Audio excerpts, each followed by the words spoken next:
So on to topic number two, um, are all about anxieties as a content creator, and there will be a tiny bit of drama in here as well, for those of you who are interested in drama. Um, so part of what I wanted to talk about is like I've had a lot of anxiety about my ability to stream, um, for like a while. In part, like, is my stuff good enough? Do people care? And the analytics are like a massive part of it. Um, and like a part of those analytics is because sometimes you need to realize there's like a very logical conclusion you can draw that has absolutely nothing to do directly with like your own abilities and your own like imposter syndrome and everything. Because like I'm very open, I'm very excited about my Dragon Age streams. I really love the series and I love the game. And especially recently, I noticed that I'm getting less chat activity and less viewers on the Inquisition streams, and I was like very worried. Like, am I doing something wrong? Do people not like the content? Am I not funny enough? And it just kind of hit me because somebody mentioned it in chat. Some people just don't want to watch a game because it has spoilers. And like this is the quote. Like it's not a very new game. It's like 6 years old now, but it's like new the newest one in the series, and like a lot of people who are in the series like haven't finished it yet. I didn't finish it until I did on stream.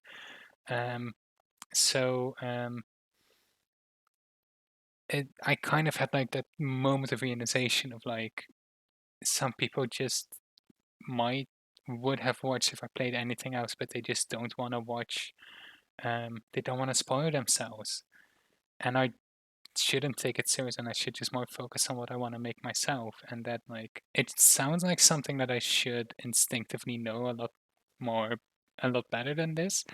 But still for some reason it kind of needed to hit me because when you make content like this, when you like put yourself into it, when you really make it one of your goals, because like I this is the closest thing I have to a job because like I can't work. I can't leave the house due to my anxiety disorder. Um, so I stream as much as I can in order to give myself a bit of a rhythm and stuff to do. Um, but when you put that much energy and that much of yourself into a project, it can very quickly get overwhelming. Um, if it doesn't quite work out the way you want it to, or if it kind of fails to meet your own expectations, and it makes imposter syndrome set in.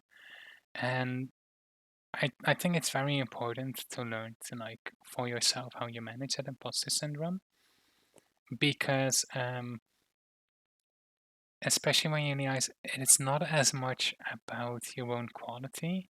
Like it's important that people enjoy your stuff, but like if um I like kind of had a massive jump in the beginning of my streaming career, and now I'm kind of equalizing out. Um, and I kind of hit the realization of like I wouldn't have had that original jump if people didn't in some way actually enjoy watching my stuff. Um, and that can't expect such a massive jump at the start to keep going on forever. But if I just, find my own passion and keep focusing on that, things should um, equal out a little bit more. Um, and it's like at the end of the day, I don't really care that much about like how successful it is.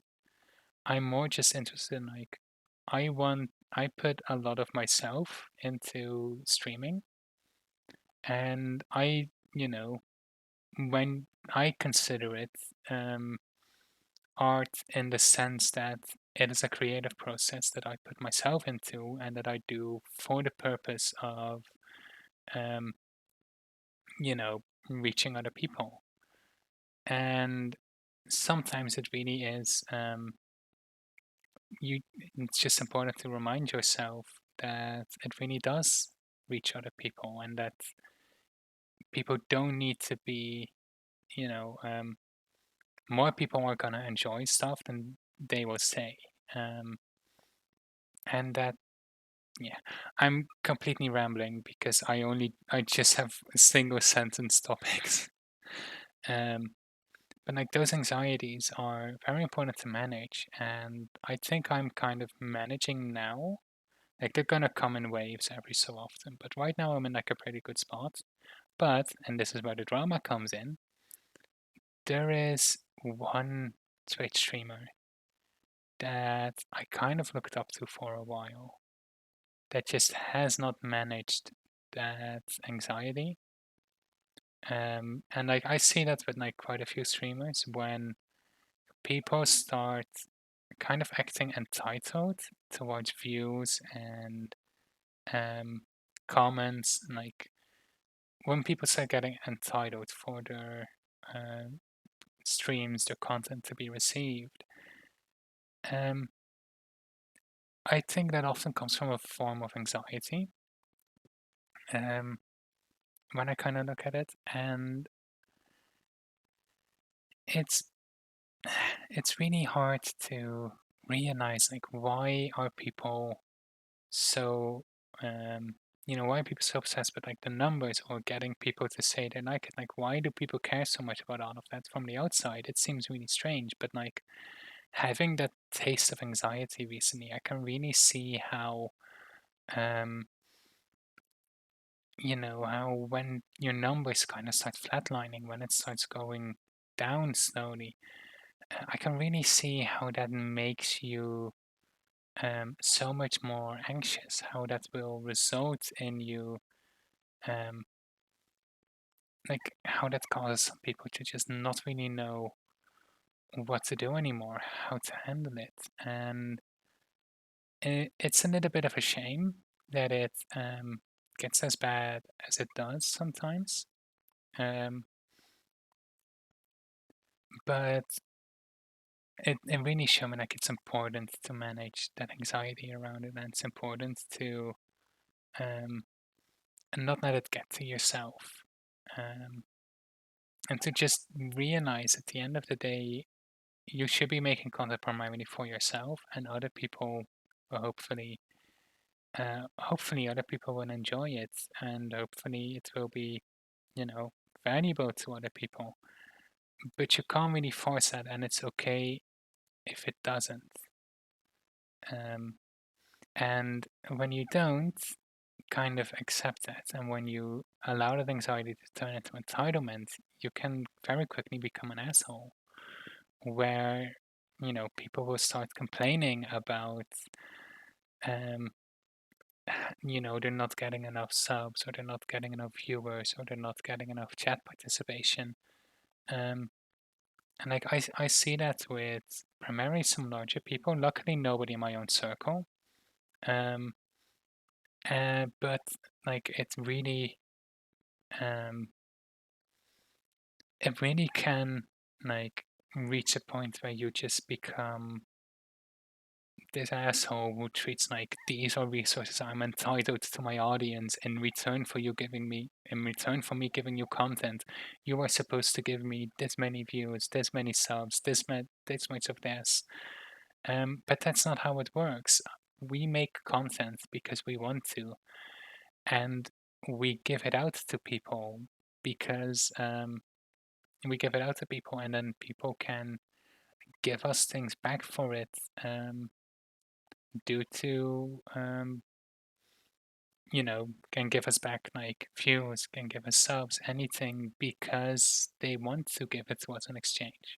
There is of course like the opposite issue of it, um, where viewers will act entitled to content. So for example, let's say that I put a stream or a video behind a Patreon wall. I don't currently have Patreon, but I just for the sake of creator does that. Viewers sometimes will start acting like, no, I should have access to it. Like, I've been supporting you for so long, I've been doing this or that.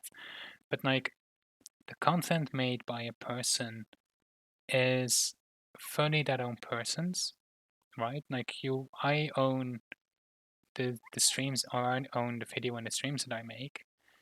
And I can choose to share it with people. I can choose to show it to people, but other people can't choose for me how should I share it.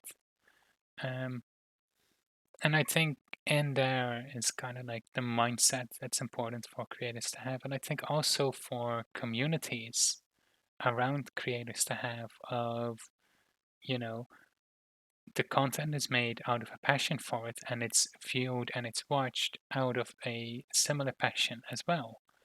And I think that balance is what's so important. Um, and also, as pointed out by streaming the video games in chat, Twitch kind of leans into it by putting all the numbers into your face. But unlike YouTube, on Twitch, you can turn all the numbers off. So for those who don't know, if you stream on Twitch, you get access to the Stream Manager, which will show all of your stats.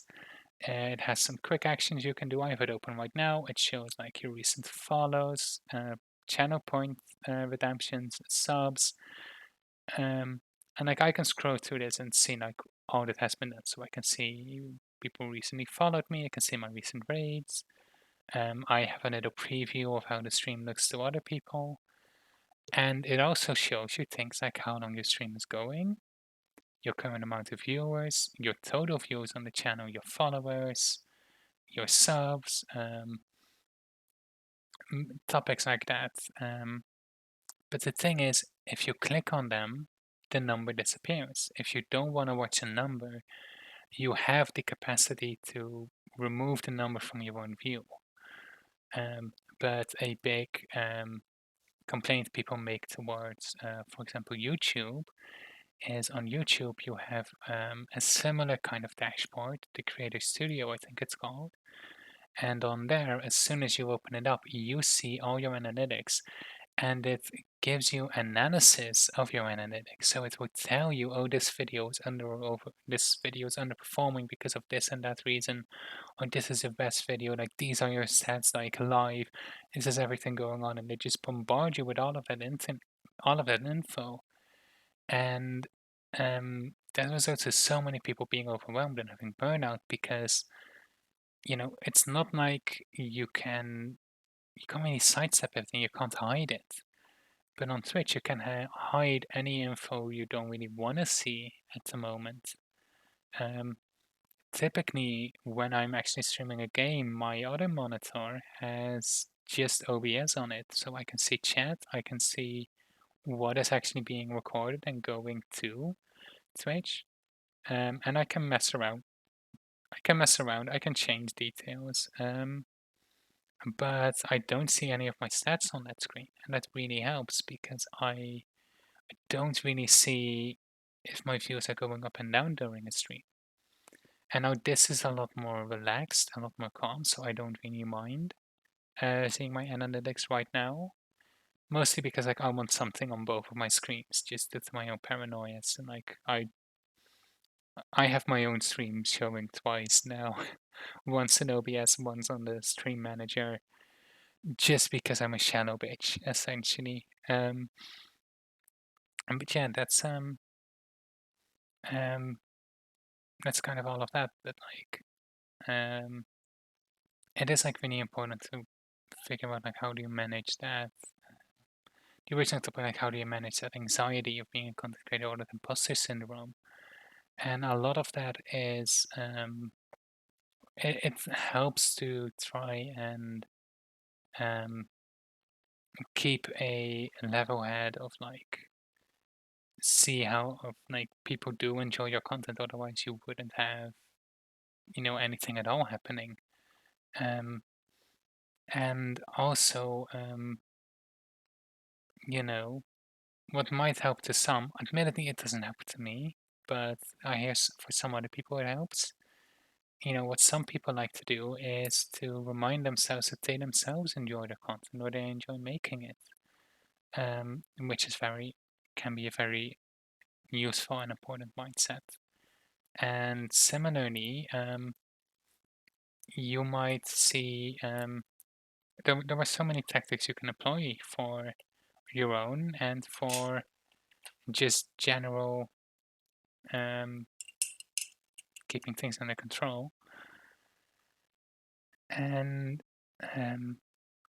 that's also why And it's important to manage that because otherwise it needs some entitlement and it needs to becoming kind of a piece of shit.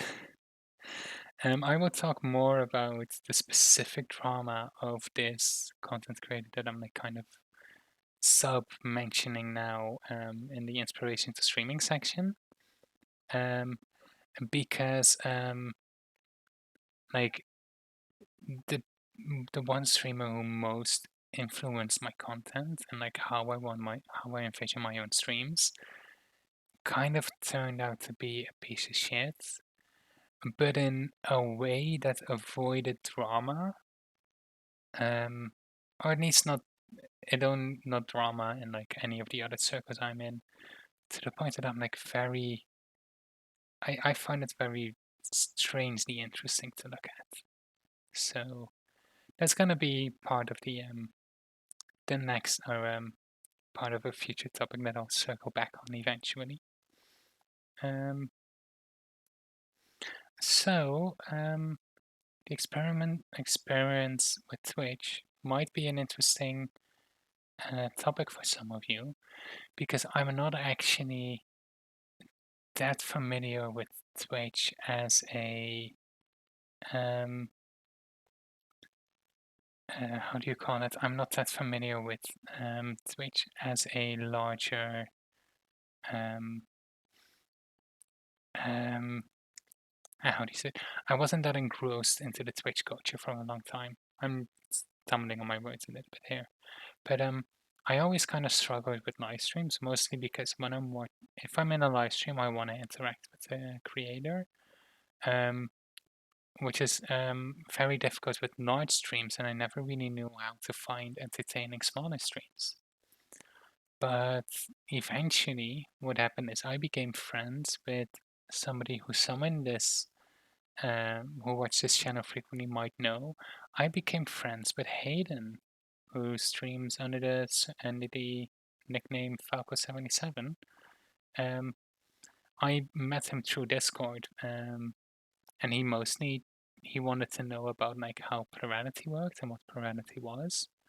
Um, so we just kind of talked pretty casually about stuff, and then eventually I just saw, oh, he's live. Let's check out what the streams are like, and then jumped in for a while, and through that I met amazing other streamers like Midi. I met um, I'm struggling for the name. Sam. Why am I struggling on that name? Sam the VA mod. Um, I met somebody who isn't on the stream as often because like we have very different schedules, but still was kind of like part of me going into stream more. A streamer called Aeronok, who also does YouTube stuff, and I just kind of watched a few people who were accessible to me as peers because like I kind of was on speaking terms with some of them before I really started watching streams, and like kind of through Hayden became a mutual friends to some. Aeronok is a completely different circle, but I met through leftist circles. Um, and that eventually resulted in me going for, I think it was like Chloe who primarily thought like, oh, this actually seems really interesting to try. And now Chloe doesn't stream anymore. But then that resulted in us deciding, hey, we should give this a try ourselves. We should, you know, try it as well. We should try streaming. Um, and then when I inevitably bought a new PC for myself to replace um, the old really bad laptop, because I bought the laptop I had before this PC. I bought because the one before it died, and I just needed something that would be able to access the internet, but it just couldn't run games or anything. I mean, it technically could, but like at a really low quality. So I got a new PC and I asked for some help to make it like streaming compatible. Um, and then like this very same week that I got the PC and got everything hooked up, I started streaming later that week. Um, and kind of through that I made wonderful. a lot of new other contacts. Um, and for me, Twitch has really been a positive experience through that all, that I've now come to um, really look at very fondly, because even though I don't watch Twitch, admittedly, as much as I watch YouTube, um, I still have this really strong connection to it and personally, where um, you know, I now have friends who stream themselves, and I try and watch as often as I can, even though it's difficult because like overlapping schedules and everything makes it really hard to watch some of the streamers I'm friends with when they're live. But um, I now have wonderful contacts here. I have a lot of fun streaming games to play with people. I have a lot of fun kind of cultivating this community of sorts. And it's just wonderful to have that experience and to kind of have this place to house all of those experiments or these experiences. Um, and genuinely, like it gives me so much stability in my life that I, um, have this thing for which I will sit down 4 days a week. Now, for me, it's 3 days, but now Rosa took over one of the days, luckily. Um, and just like sit down and just you know, get to have something that I'm excited about, that I'm passionate about, and that I really want to do, even though it causes a lot of anxiety and a lot of like number stress. Even despite all that, I just really love doing this and um, getting that, that feeling, that emotion of like having this place where I can do all of that and where I can be myself and express myself and create this wonderful community.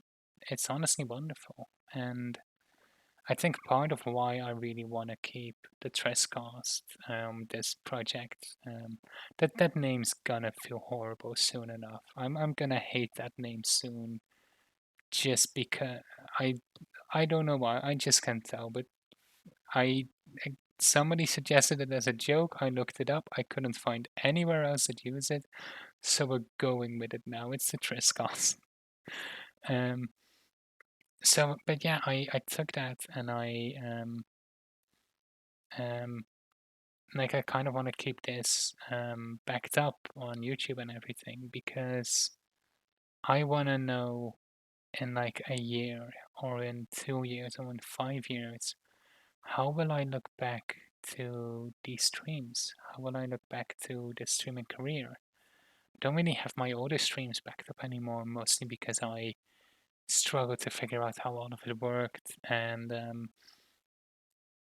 um, now I don't think I really want to keep those. I don't think those would have added that much to me. Um, but I really want to know, like, kind of want this as like a time capsule of how will I look back at all of this that is going on now in a few years.